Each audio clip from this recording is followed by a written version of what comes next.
Well, welcome back, everybody. This is the Maine Hockey Report. I'm your host, Benjamin Kennedy. Today, I am very happy to welcome in our next guest, someone that needs no introduction for you Boston Bruins fans out there, NESN's very own Adam Pellerin. Adam, welcome in. Happy to be here. Good to see you again. It's been a little bit, but I'm glad that we could reconnect, talk some Bruins hockey. It's been an interesting season already, so we'll see how things play out. But for right now, your Boston Bruins are in second place in the Atlantic Division. I'm just stunned. I mean, I just am. Truth be told, Adam, I had them pick sixth in the division for my official predictions. Happily wrong on this one so far. So that's awesome. Of course, 17 and 13, 34 points, sitting right there with Tampa, as you said, right behind them. But when you look at the Atlantic Division, you can say this about the Metro too. Only 4 points separates number 1 to number 7. We got to keep Buffalo out of it. Unfortunately, Buffalo continuing to struggle. Is this a sign to you of great parity or just kind of mediocrity type of play out there? Yeah, I mean, I think a little bit of both, but you can also add the compressed schedule because of the Olympics on top of everything else. I think that's wreaking havoc across the league, not just with the Bruins in terms of injuries, but I mean, if you look at the injuries, the bodies that are not on the ice because of all the injuries. And again, some of that is not necessarily related to the schedule. Some of it is just the war of attrition in the National Hockey League. But you could look at some injuries and say, yeah, that is probably related to the volume of games that each team is facing, right? The Bruins have played 30 games at this point. There's only a handful of teams that can say that, I believe, without looking at the schedule. And so they've been hit hard by injuries. Again, Charlie McAvoy's injury is not because of the compressed schedule. No. David Pastrnak, whatever he's dealing with, it could be a product of that. Victor Arvidsson's injury, we were talking about it. We have a morning skate show on NESN, had Andrew Raycroft and Billy Jaffe on, and we were talking about all the injuries across the league and the Bruins in particular. You could look at Victor Arvidsson's injury, which he suffered in Montreal. He's back now. That's a product. That's a soft tissue injury, right? And that's a product of a lot of time on the ice, and so those types of injuries you could attribute to the compressed schedule. But in terms of the parity, getting back to your original question, I mean, again, I don't think a lot of people had the Bruins pegged as a second place team competing for first place in the Atlantic Division by December. But credit to them. I think we're seeing that being a product of what Marco Sturm has brought to the table, introducing his new system, introducing a culture, and then the line, the quote from Cam Neely, right before the season started, piss and vinegar. Mm-hmm. We've seen that from this team, and it could serve them well moving forward. So I think a lot of different things factor into the parity, into the standings right now. But again, with this schedule and with the standings being how they are right now, who knows how this thing's going to play out, which is exciting. Yes. Yeah, I think it leads to every night you turn on any NHL game. I have the ESPN Plus package so I can watch West Coast games and all that. It's like a little bit of a playoff feel almost every regular season game. And I think that's something that's so unique for pro sports. You don't get that really in baseball. You don't really get that in basketball as often. So I think it's great. You mentioned Marco Sturm, culture being a big thing with Marco. What have you liked about what he's established so far? Not just what he's establishing, but the kind of the buy-in that he's clearly getting from the room so far. Yeah, I think you nailed it right there. It's the buy-in. And anytime, I remember when Jim Montgomery was hired and talking to some of the players, and I think initially, what they had said about him was that he was a great communicator. You knew where he stood, right? And so I think we're seeing that same thing with Marco Sturm right now. And every time I ask a player over the course of a season, and I think at first, training camp, preseason, first few weeks of the season, the big storyline was how are they adjusting to the new system, right? Because they have a different defensive structure now under Sturm. It's a hybrid system, right? You have, some zone in front of the goalie, but you're man-to-man up top, up high. And so I think we were seeing some growing pains in the first part of the season when it came to learning that defensive structure. We were seeing a lot of high scoring games, which was not something that we expected to see right out of the gate. A 6-5 game in Vegas, you had a 7-5 game against the Ducks at home. That's not the type of hockey that they want to play. They're not a run and gun type of team, if you will. And so I think what you've seen, maybe once we got into November, it was that there was a lot more understanding of the system, and I think guys knew where they needed to be. There was more communication on the ice, in spite of the fact that they were, losing bodies. They seem to, they seem to really start to grasp that, and I think it's still a work in progress. But I think that's one thing that we've seen so far is that they're starting. They like the fact that Marco Sturm is a good communicator. They know where they stand with him, and they also are starting to understand what he wants out of them, especially defensively. And that's the type of team that he wants. That's the type of team that he doesn't want this to be. He was asked, I can't remember. We were on the road trip, and there was a question asked about the lack of goal scoring from the back end defensemen. And the question asked, do you want your defensemen to be more involved offensively? He said, no, not right now, not at this point. I want them to concentrate on playing defense, and then that will come. And so that's a reminder of the fact that we're only 30 games into Marco Sturm's tenure as Boston Bruins head coach, and this is part of a bigger picture for them, right? This is a process. They're growing. They're still learning, and they're having to learn on the fly, and so we'll see how things materialize, at the end of the season, where they're at. And I think you have a better idea, of what this team is, and, who knows what they'll add, whether they, add at the trade deadline or James Higgins is ready to go. But yeah, there's a lot of things to be determined. But right now, what I like about Marco Sturm is that, he's a good communicator with the players, and he's also, one to hold the team accountable. We've seen that in press conferences so far. When he's called out his top players, he's called out the guys who may be underperforming, not necessarily singling out, but saying it's not good enough. And so you got to like that if you're a fan. Yeah, and you look at Johnny Beecher, former first-round pick, who's now no longer part of the organization because of, Sturm holding people accountable. And what I like about Sturm is he's been very honest with the media and with the fans as to what this team is. He's kind of come out and said it. We're not this juggernaut offensive team. We're not the Colorado Avalanche. We're not the Dallas Stars. We have to play a certain way to be successful. I love that brute honesty. Just not that, hey, we suck or we're not good. We're built a certain way. We got to play to how we're built. That's refreshing, I think, for a Boston Bruins fan to hear. I agree. The message has been consistent throughout the course of training camp and now 30 games into the year. You heard, and again, preseason press conference with Don Sweeney and Cam Neely. These weren't a couple of gentlemen at the podium saying, yeah, we're going to be, one of the top teams in the league this year. We're going to be a high flying offense. No, they want to get back to their roots. They wanted to get back to a team that was hard to play against, a team that you saw on the schedule and said, "Oh crap, here are the Bruins." That's what they wanted to be, and they have done that to some degree so far. I think they really have. They're a physical team. Look at what they have on that third line with Tanner Jeannot and Mark Haslett, right? And Fraser Minton. I know we'll talk about him a little bit too, but those two guys right there. Plus, you add some grit on that fourth line with Corrali and Asimon, who have been a nice 1-2 punch. Has been a rotating cast on the other wing. And then on the back end, Nikita Zadorov has been, physical, taking too many penalties. Well, that's what he does.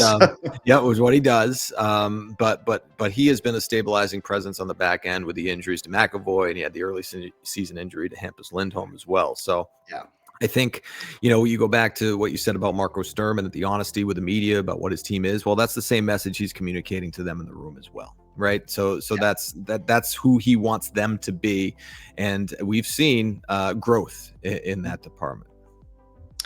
I go back to the 2 games we played against Toronto, and I think my comment on the podcast was, be good at something, and Boston's good at playing a physical style of hockey. It played out in those 2 games. We've got, Chanot, we've got Kastelik, we got Zadorov, we've got 4 or 5, VL, guys like that are physical guys, tough guys. Name me one in Toronto that they have right now. I mean, seriously. And so in lieu of not being this offensive juggernaut, be good at something. And I think we're good at playing, this style right now. As you said, it's a growing thing. Going back to the injury front, I know you referenced injuries earlier on. I was in the broadcast booth at the Cross Insurance Arena in Portland on Saturday, calling the game with Mike Keeley. We had 10 scratches for the night. The VIP box was full. Even the owner didn't have a seat up there for Saturday night. So just the thought of these injuries, we talk about McAvoy, Pastrnak. This is something that's affecting all levels of hockey, and the domino effect that it's having really here in the Boston Bruins organization. The effect defensively in particular from Maine to Providence to Boston. I would say this, looking at Boston right now, 10 different defensemen used. Of course, we know there's going to be a little bit more before McAvoy comes back. We also know that Sweeney loves defensive depth, that he's historically loved deep defenses. But right now, in your eyes, how do you think the Bruins address this kind of maybe defensive lack of depth because of the injuries here pre-trade deadline? Yeah, I mean, it's a good question, and let's go back to the question about the parity in the league right now. Yeah. Everybody's in it. Yeah. Right? Everybody's in it. So we're not seeing a whole hell of a lot of trade rumors swirling around the league because, guys are seeing, teams are seeing how things play out. Nobody wants to ship a piece off that could help them get into the postseason. And so right now, I think what the Bruins are doing, and rightfully so, is relying on their organizational depth, right? And we've seen Jonathan Aspero emerge as somebody who has been a perfect fit for Marco Sturm's system. And so Aspero has been able to play well. The unfortunate injury, right? Obviously, Charlie McAvoy, you were without Hampus Lindholm for some time. And then you have another injury to Michael Callahan, right? Yeah. Again, you're calling guys up from Providence, and then all of a sudden, you get another injury to deal with, and so you go to the well and you call up Victor Soderstrom. And you mentioned the 10 defensemen used. I mean, going into the game on Saturday, I believe the Bruins were one of 4 teams that had 10 defensemen had suited up 10 defensemen that saw action. This season. I think it was the Lightning, the Hurricanes, and the Penguins were the other teams. So, going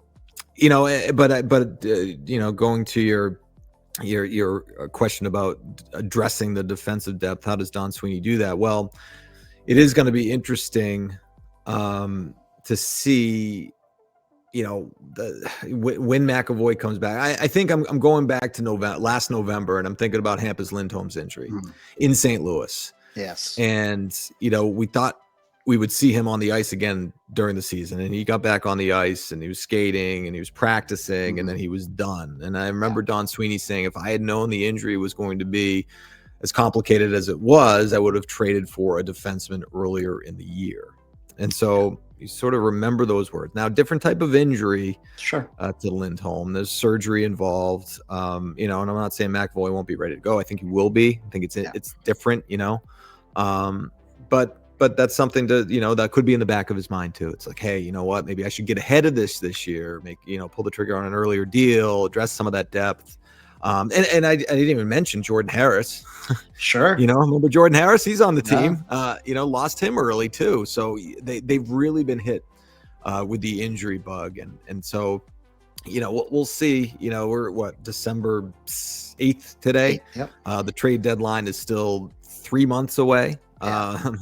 So a lot can happen in that time. Not a lot of games being played in February, obviously with the Olympic break. So you have however many games you have left this month, maybe 10, and then another 14 in January, and two before the Olympic break. So there's still some time to see how things play out, get guys back on the ice. But you know, that could be a position of need once you get to the trade deadline, or maybe even before. Yeah, I mean, you look at Providence, it's what Brunet would maybe be next. You got both Gallagher and Loki Johansson, who are both in Maine to start this season. They were great down here at the ECHL level. I think they're playing well in Providence, but that's kind of where we're at for depth. And boy, oh boy, it's killing our Maine Mariners right now. Not that this is the Mariners, show today, but going back to Saturday night when we played Adirondack, we were already down our two top defensemen that night. Along with the guys we lost to Providence. So we were really, and actually defensively, they played well.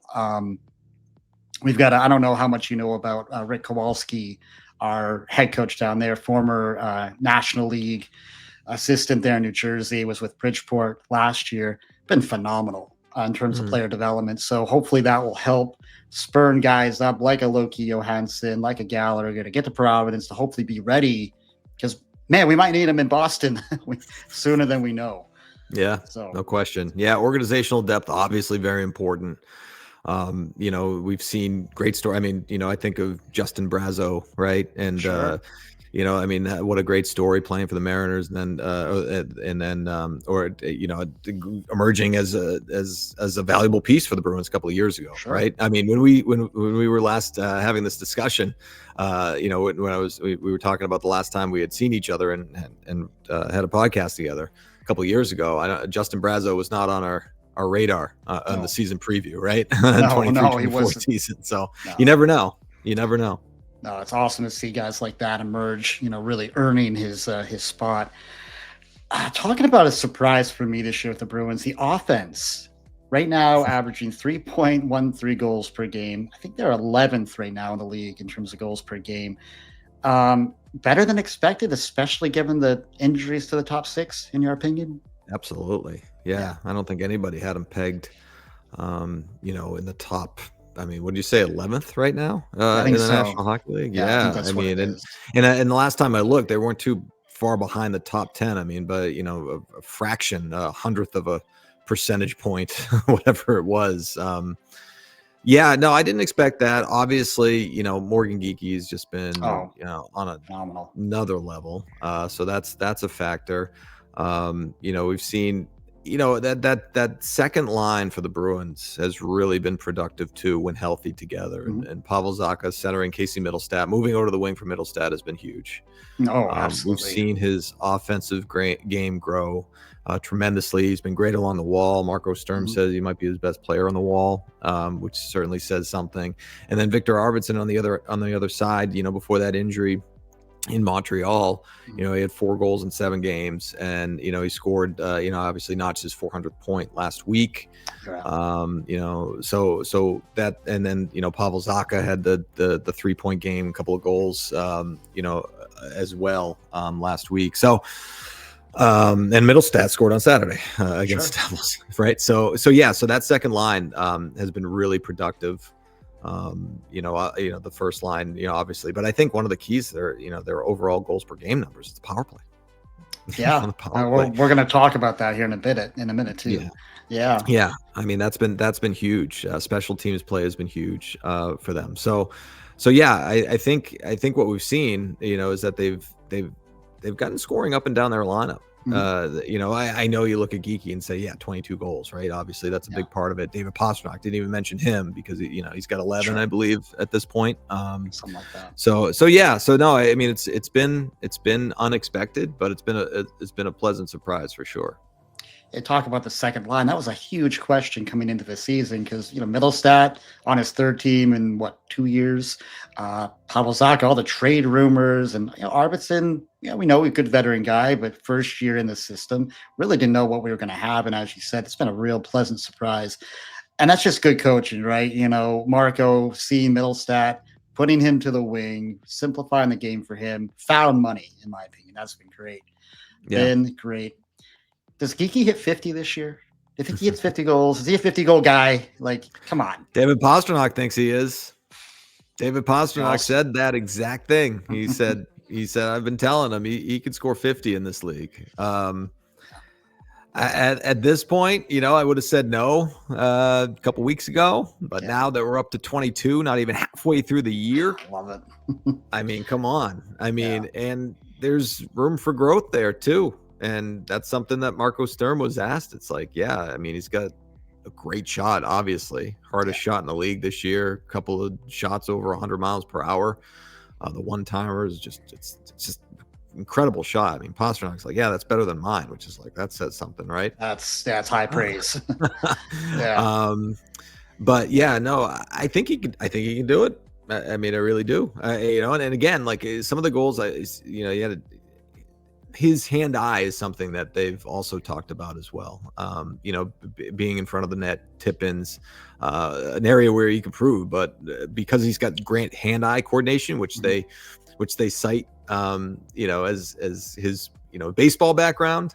Sure. He played baseball. He's got great hand-eye, and so that, that's why he could be effective in front of the net as well. But he's just. I mean, I posted it on X today. It's like the first 180 games of his NHL career between Carolina and Seattle, he had 22 goals, and this year he's got 22 goals through 30 games. It's just been a remarkable story. Yeah, and again, going into the year, it's like, all right, 33 goals last year. It's like, what do you expect out of him this year? Gets the contract. It's like, I would be happy with 25. Sure. It's between 25 and 30 out of him, would have been very happy. But now we're looking at a season in which he could double that, which is remarkable. So I'll say yes. I'll say he gets to 50. How about that? Love it. No, let's be bold. It's Christmas time. Let's be bold. But you go back though to last November when he was on the hot seat, and here he is now. He's 33 plus 20, 55 goals, over the past year and a half. Just, been awesome. Yeah. I mean, at last check, I think he had the most, he has the most goals in the National Hockey League since the calendar turned to 2025. I think you're right. Yep. That's awesome. Yeah. You would have won a lot of money in Vegas had he put a line, some money down on that line for sure. Yeah. But, another positive story offensively has been Alex Steves. Guy had some great campaigns in the AHL. I mean, big time scorer there in the Leafs organization. Could never really find his footing there in Toronto, though. 13 games in, 8 points, 6 goals, showing us something here. Yeah. In your estimation, has he done enough to earn a full-time spot here once the roster's fully healthy? Yeah, I think he has. I mean, so it's funny you asked about the offense. Did you expect the offense to be what it is? I mean, he's been a big part of that too. Yeah. I didn't even mention him, but I think now he's reached that 10 game that 10 game mark where you'd have to put him on waivers. Yeah, he won't. If you want to, and no, he's not gonna clear waivers. So that's a guy that you got to keep on your roster, especially, I mean, and not only that, I mean, obviously he's earned the right to be on the roster. You get Pastrnak back, then you gotta look at where he best fits. Murat Husnudinov was a great story early on this year. I think Alex Steves has outplayed him as of late.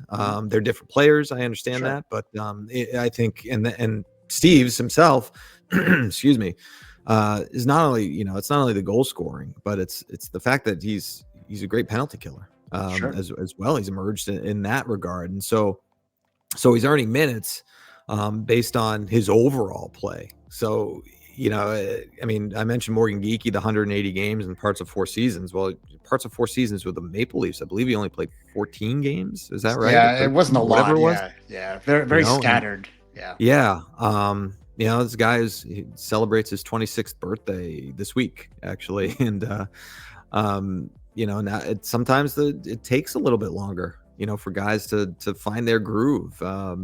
Mention Geeky, mention Steves. Like these are, I mean, the Alex Steves story could mirror that of Morgan Geeky. You never know, right? That's the exciting part. So, he's been great, and he's just sort of direct. It's not like you looked at Blumel and Steves in the preseason as 1 and 2, I believe, in the AHL, in goal scoring. right, the year before. Blumel's a different type of player, more of a skill guy, a guy that we saw on the power play during the preseason, and then when he got called up, it just didn't work out for him, then the injury. But Steve's is a different type of player where he's getting in front of the net, he's getting in on the forecheck, and he's creating for his line, and when he's not creating for himself, he's creating for others. So I think that's going to earn you some time. That's going to earn you a roster spot. So and that's exactly what he's doing. So I think he's here to stay. Yeah, and kind of speaks more to how the Bruins like to play anyway. I think offensively. Sure. And I'll say the last thing, really good at the microphone too. The couple interviews I've heard, he's like, "Well, that guy's really well spoken." I was like, kind of impressed. Thoughtful. Thoughtful with his answers. Yep. Mm-hmm. Great. Talk about special teams. I know we referenced it on the power play. Right now, 25%. Fifth. We were 15.2 a year ago. And then you go to the PK, we're at 83%. That's good for eighth. We were at 76.3 a year ago.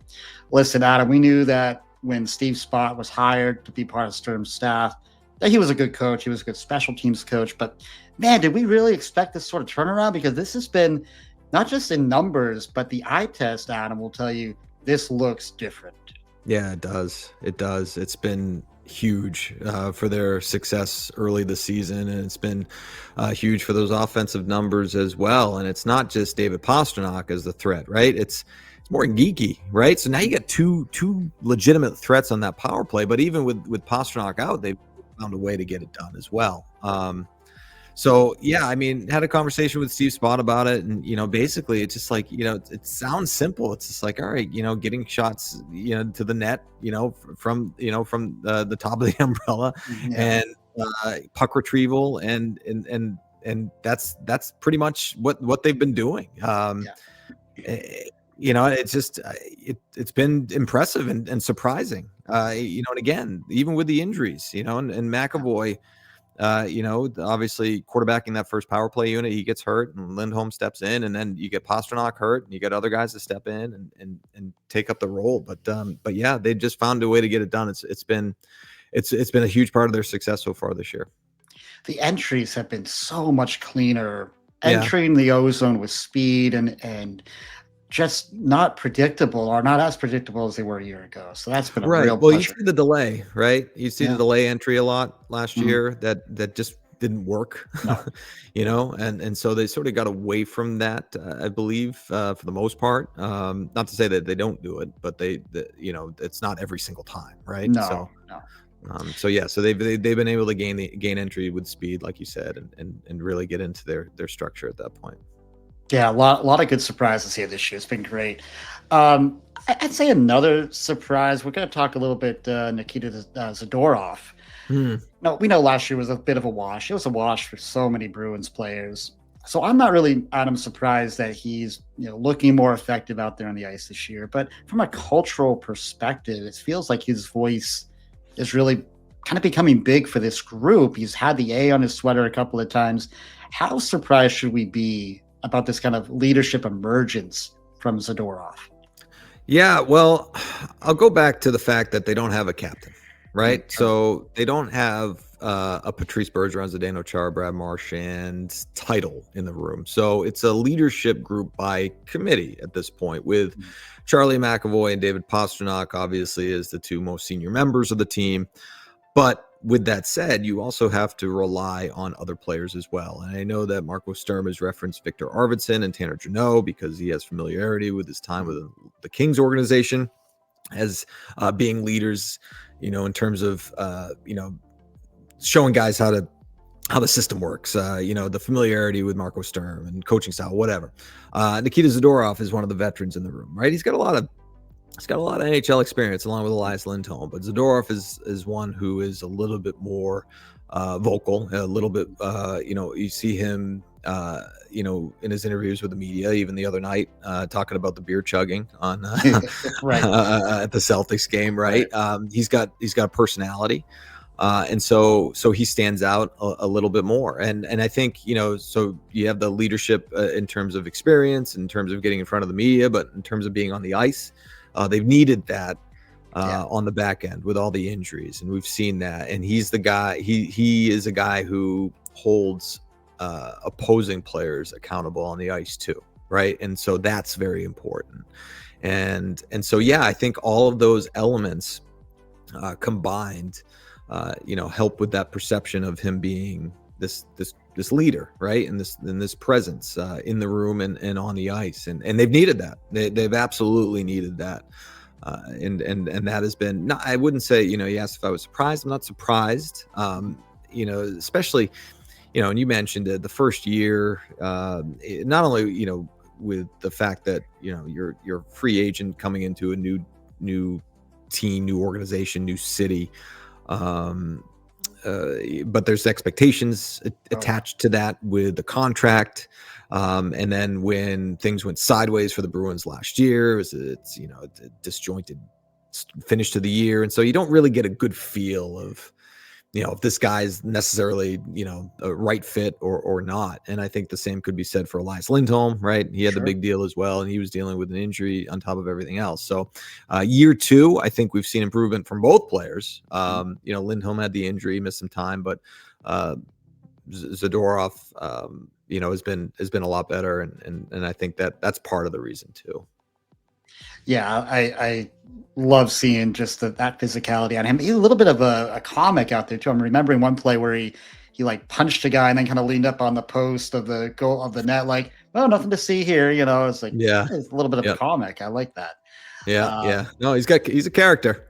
Yeah, no, it's great. It's great.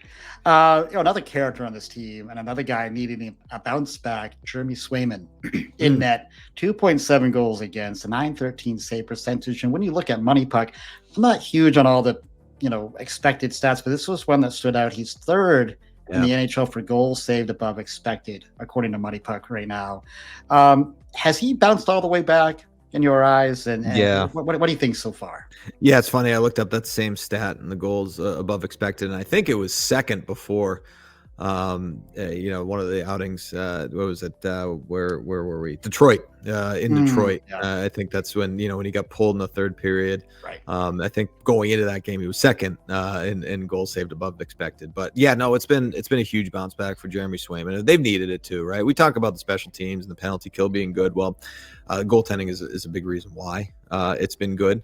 You need your goaltender, as the old cliche, your goaltender is your best penalty killer, and I think that's proven to be the case with Jeremy Swayman. But last year was just so disjointed because of the contract situation, and then not getting any preseason games, and then getting into the season and getting off to a slow start, and then the season torpedoing like it did.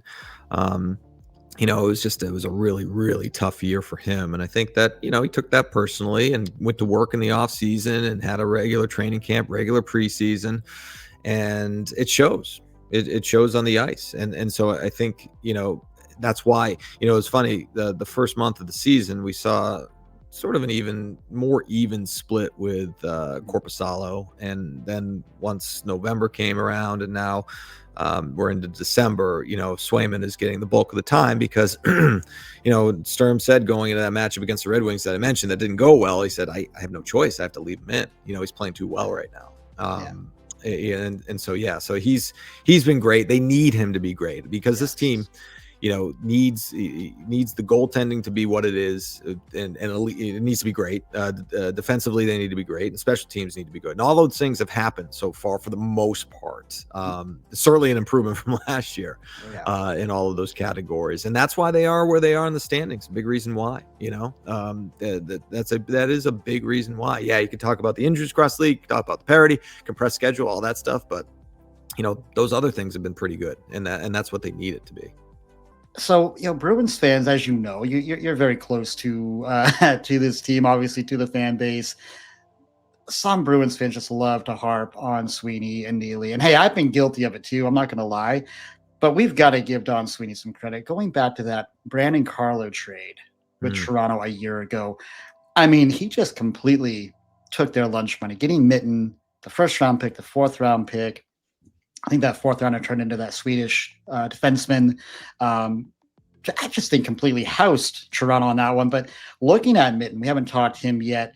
what do you think the ceiling is for him? He's looked pretty good as a third line defenseman so far, or Yeah, he centerman so has. far.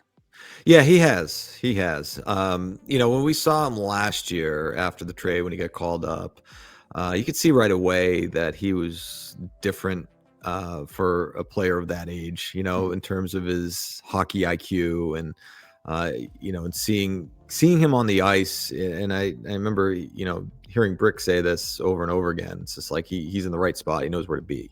Yeah. And I think that's contributed to a lot of success. And, this is not a, type of player that you looked at, in junior hockey, you're like, oh yeah, like super talented offensively, standout skill guy. No, he's not that type of guy. He's a type of guy that's, okay, is this is a two-way centerman? Is this a Ryan O'Reilly type of player? Is that his ceiling? That would be great. I think we take that 100%. That would be great. Right? Yeah, he's not a McKinnon, he's not a McDavid, but No. He could be a very impactful two-way. He already has been. For the Bruins, it doesn't hurt having Jeannot and Kaslik on your flanks. Have a little protection there. Got a couple good soldiers there for sure. Exactly. But I mean, this is a player who, I really liked seeing last year in training camp. I was like, yeah, I think he's going to make the roster, and because this is the type of guy that could fit, right?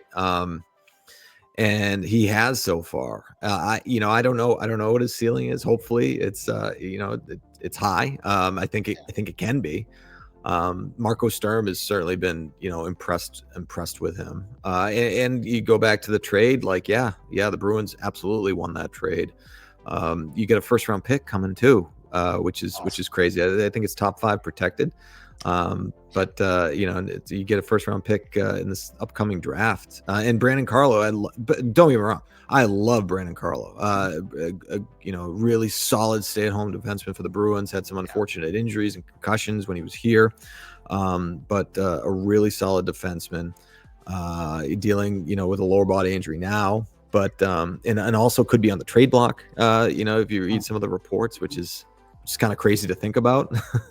I don't know why Toronto would necessarily do that, but anyway, the Bruins end up, walking away from this thing winners, no question.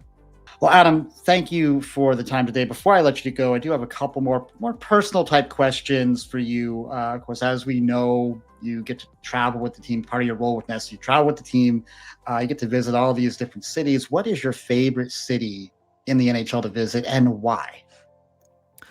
Okay. Yeah. I'd have to say I really loved going to Vancouver. Vancouver was beautiful. And I don't know if it was, the time of year that we were there, but, I ended up, going to a national park there, actually rented a mountain bike. Judd Surratt and I rented mountain bikes. This was a couple of years ago. And we went for, oh man, I can't think of the damn national park, but anyway, I can't think of the name, but anyway, it's well known. And we ended up, going on a ride. And, so it was an off day. And so it was really nice. And then we ended up biking back, and we kind of go, back, near the hotel. And we had our NESN and Sports Hub traveling party that was out for lunch, and they saw us ride by the window, and they thought we were on a tandem bike.